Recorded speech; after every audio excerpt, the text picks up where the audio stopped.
Bismillah ar-Rahman ar-Rahim. Every day, for those who are married, how many of you are married? Raise your hand, please.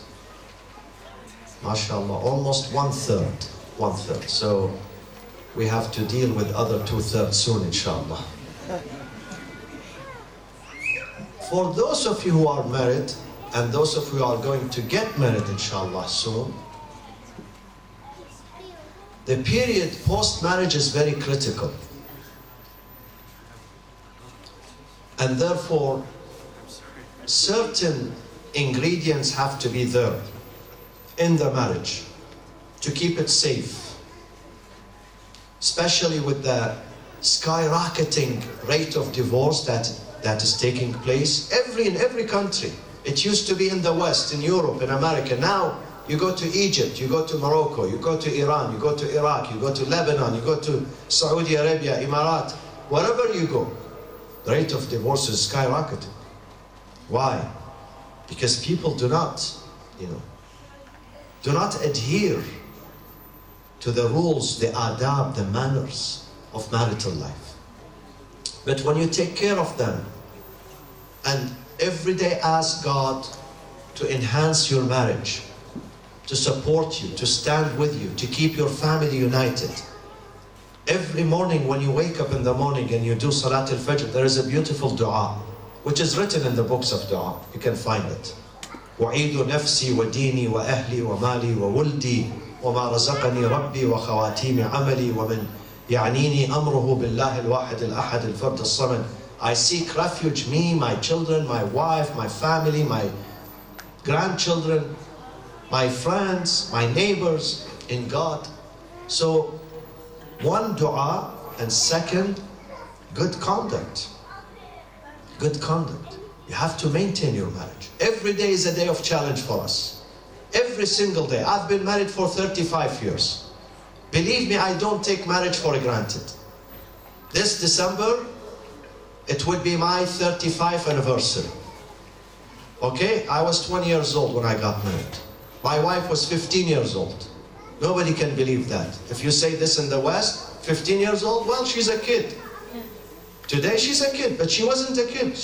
She was mature. She was responsible. 1 year later, we had a son. We had to raise a son, and I was still a student.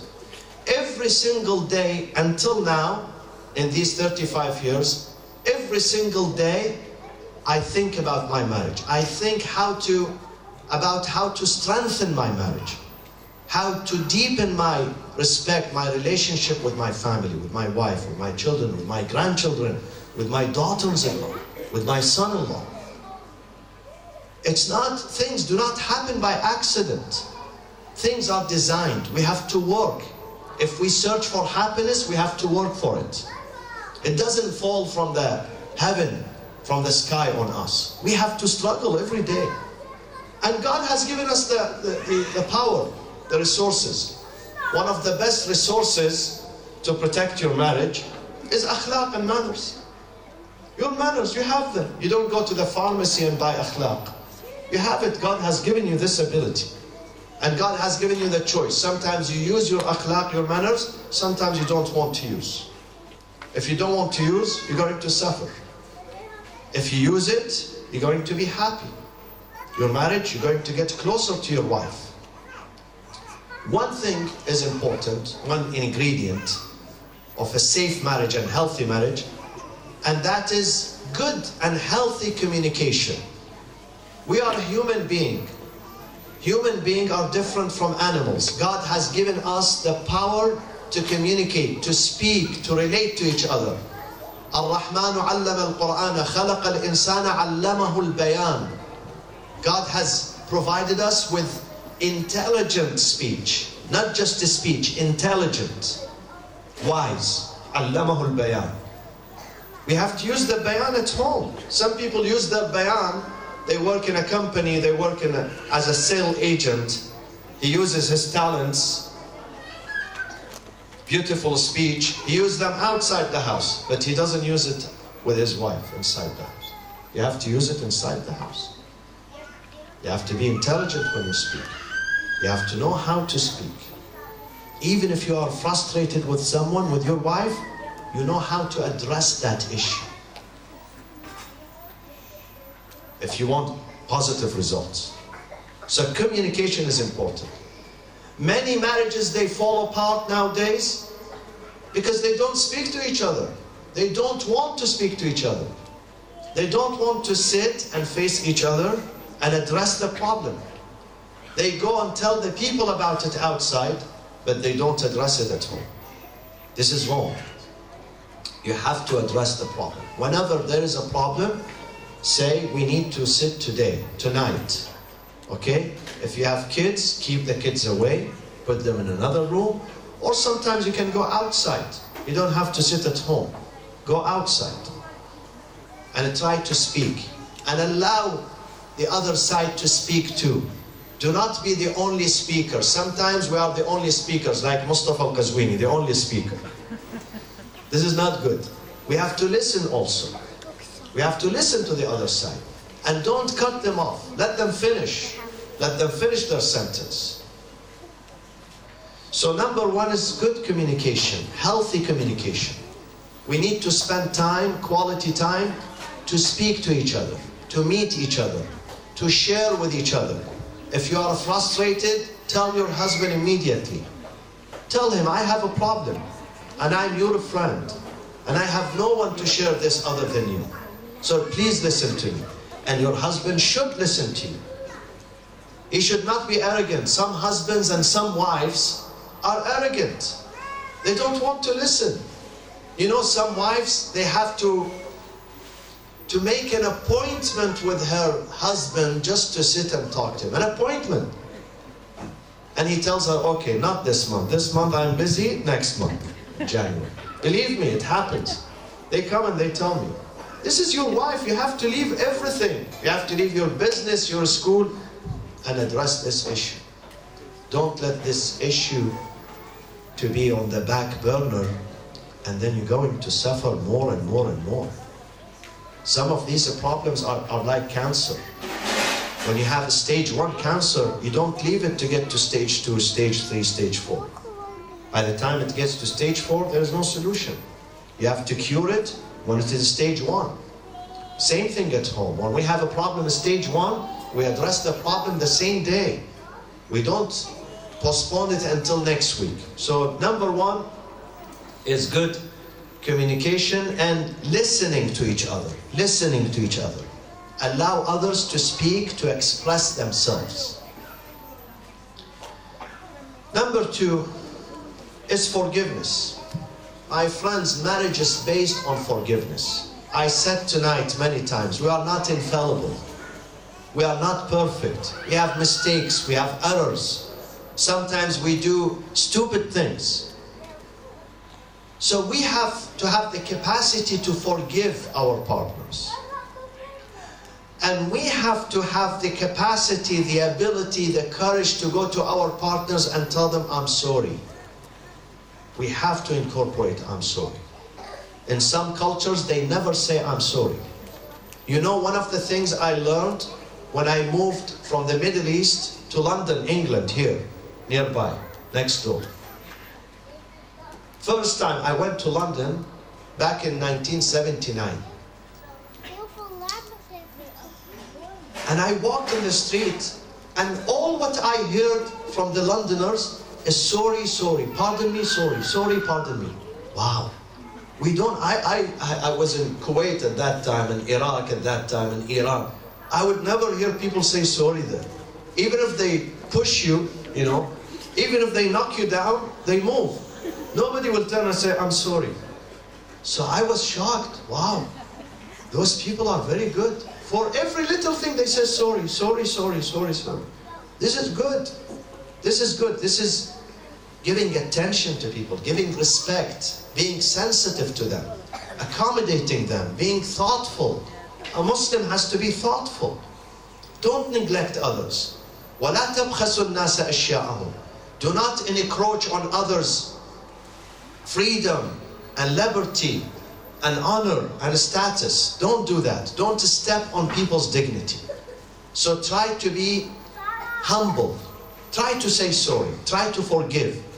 And once someone says to you sorry, Say, yes, it's accepted, no problem.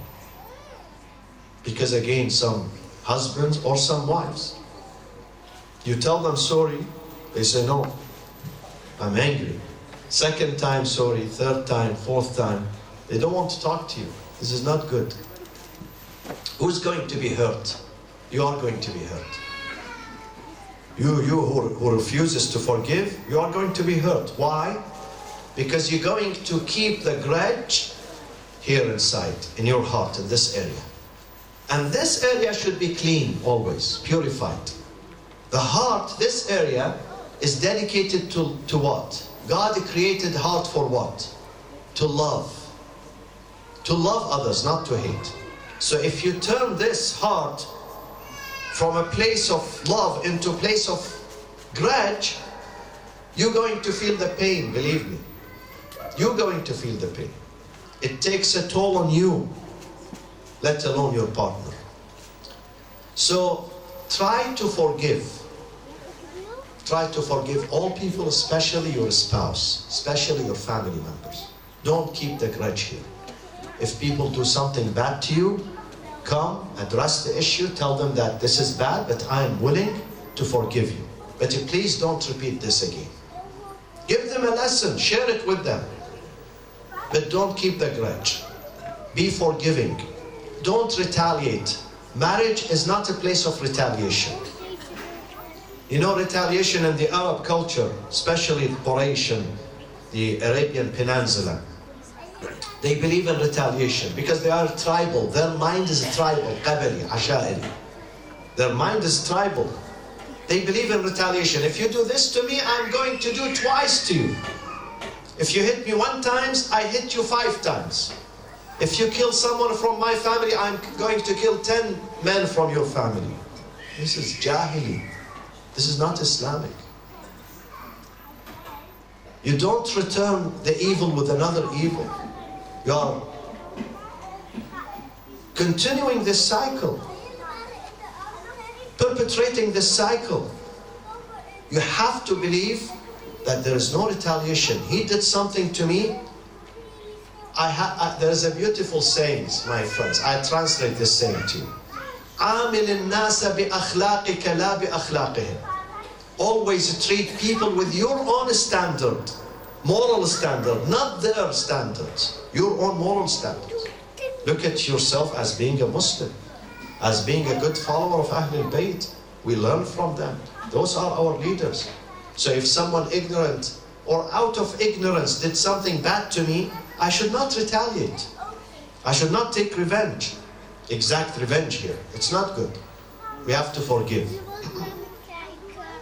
If you want to live an enjoyable life, I'll give you a tip. Beside good exercise, beside healthy food, there is something else we have to do. When you go home, at the end of the day, you put your head to sleep on pillow, then you have to clean your heart from any grudge. Don't harbor any grudge, any hate, any jealousy in your heart to anyone, to any person. That is a recipe for healthy, prosperous, happy life. Then, let's go to the third. Shukran.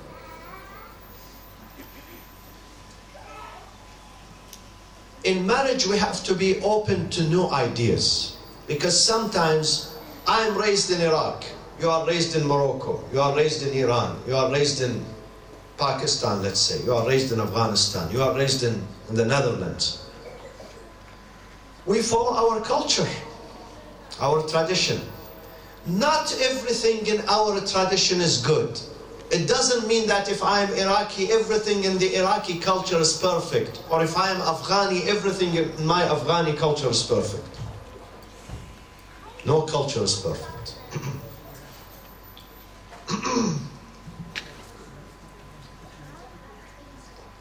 Excuse me. So we have to open up to new ideas. If I have been doing something for the last 20, 30 years, which is wrong, and my wife tells me this is wrong, I should not take a pride in myself and tell her, no, this is my parents' they taught me this. We used to do this in Iraq for many years, so what? So what? You used to do this in Iraq or Afghanistan. Maybe this is wrong. Open up to new ideas. Don't be arrogant. The best thing that keeps a husband and wife happy and healthy and together is humility, tawadu. Humility. Especially within marriage. The husband should not be an arrogant person. The wife should not be an arrogant person. You should show your humility to your spouse. Number one, to your spouse and then to the rest of the community. But to your spouse first. Because this is the human being that you live with him or her 24/7. This is the person that you are spending your life with. So you should exhibit your humility, tawadu, furutani. Yes? Furutani? Those who speak Farsi. To your spouse. And it takes sometimes to help them, sometimes to stand with them, sometimes to allow them to eat before you, sometimes to give a preference to their desire above your desire. The hadith says, Al-mu'minu ya'kulu bishahwati ahlih wal-kafiru ya'kulu bishahwati nafsih. What is one of the differences between a believer and non-believer is that the non-believer, he always orders food according to his appetite, according to his taste. He asks his wife to cook food that he loves. The non-believer. But the believer, he says, I join my family, whatever my family loves.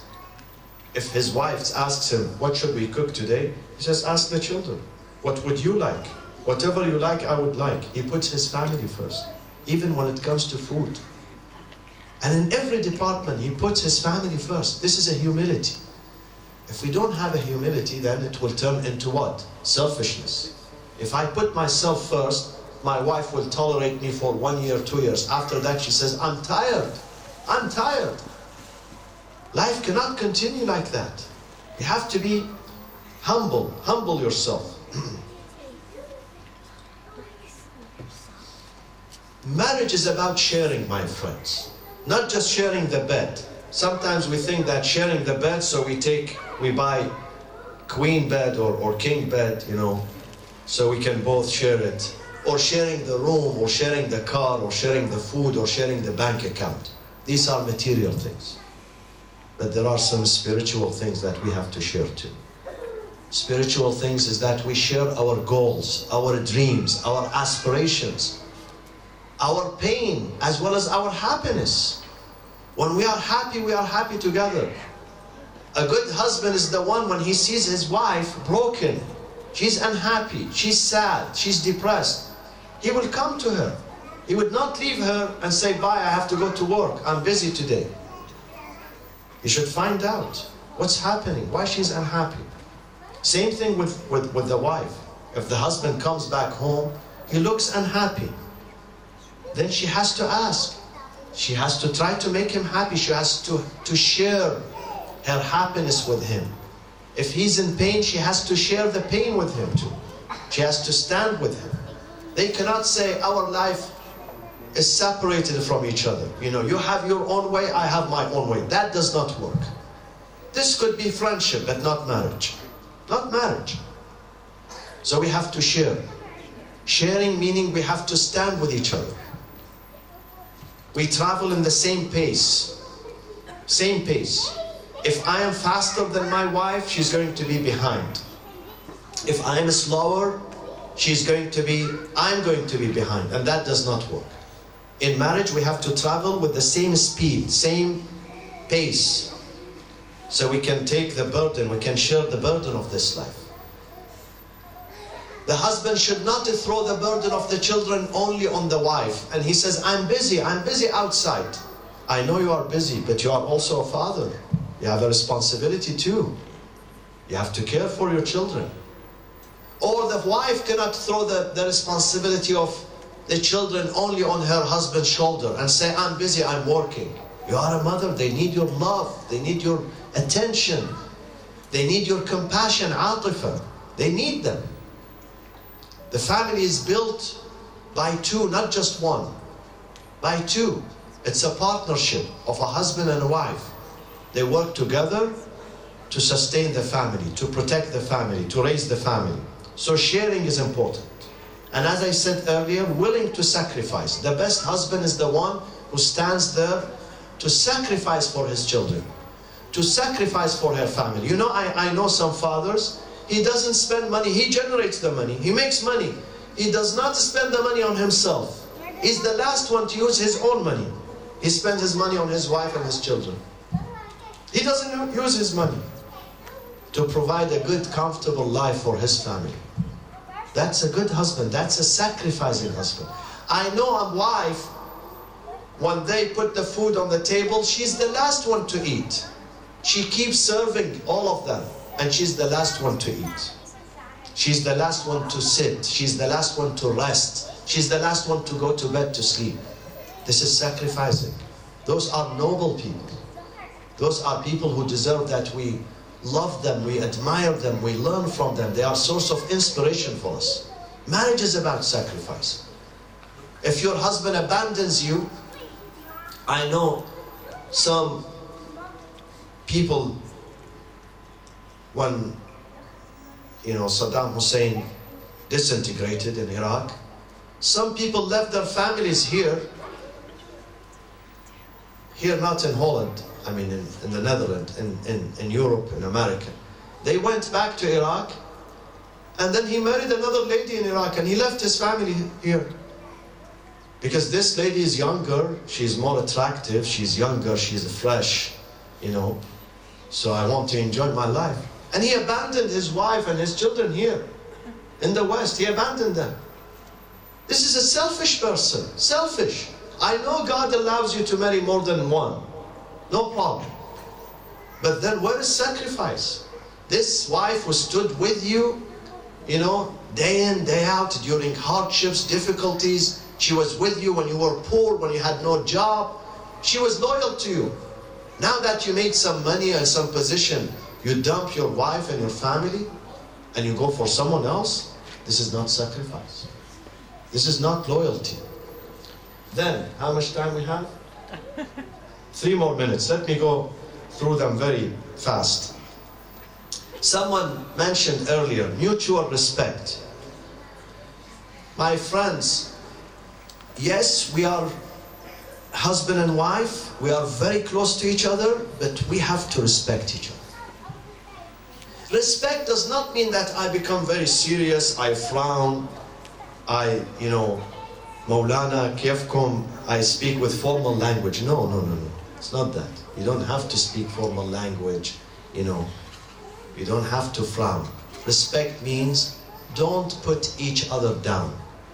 Don't take each other for granted. Don't say, this is my wife, she has been with me for so many years, she's not going to find another husband, so let me burden her. Let me say anything to her. She cannot leave the house. She has nowhere to go. She has no money. She has no family here. She's stuck with me. Don't say this. Don't say this. Respect. Respect your wife. Even if she's weak, respect her. Even if she doesn't have money, respect her. It is respect it is the glue that keeps the husband and wife together. Keeps marriage healthy and strong. Respect. Try to respect. Yes, we crack jokes. We have sense of humor. We play with each other. But at the same time, we must respect each other. And last, my friends, in the marriage, avoid comparing your life to people's life. Never, you as a husband, never compare your wife to other women. Don't compare her to her own sisters. Don't compare your wife to her cousins. Don't compare your wife to her friends. Don't say, well, her friend, she has this and that. My wife, she doesn't. Physically, she's different. Mentally, she's different. Socially, she's different.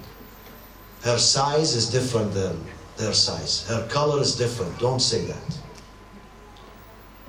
Neither the wife should compare her husband to others. Don't say, well, his brother has more money than him. He has a bigger house than him. Look at his car. Is more fancier than my husband. Don't compare. وَلَا تَتَمَنَّوْا مَا فَضَّلَ اللَّهُ بَعْضَكُمْ عَلَى بَعْضٍ. God says to the Prophet, God says to Prophet Muhammad, Ya Rasulullah, I tell you something, if you follow, you will be happy in your life. You will be content. What is it? It's in Surah Taha. وَلَا تَمُدَّنَّ عَيْنَيْكَ إِلَى مَا مَتَّعْنَا بِهِ أَزْوَاجًا مِّنْهُمْ زَهْرَةَ الْحَيَاةِ الدُّنْيَا لِنَفْتِنَهُمْ فِيهِ وَرِزْقُ رَبِّكَ خَيْرٌ وَأَبْقَى. Don't compare yourself to others. Don't look at other people's home and say, well, I wish I can have that home. I wish I can have that mansion. I wish I can have that job. I wish I can have that income, that car. Don't do this.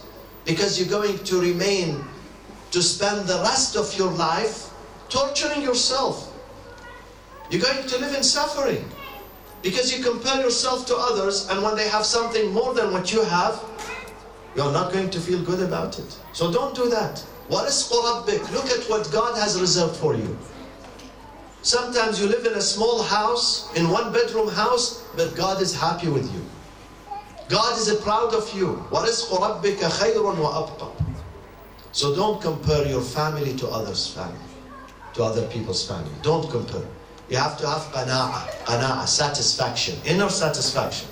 Say, God has given me a good wife, alhamdulillah, good children, good house, good health, good income, good community, and I'm happy for it. That does not mean you do not excel for more. You must be ambitious in your life, definitely. But be happy with what you have. Because if you are not happy, if you are not satisfied, you're going to be sad. And sadness is not good for you. May Allah protect you and bless you. And thank you so much.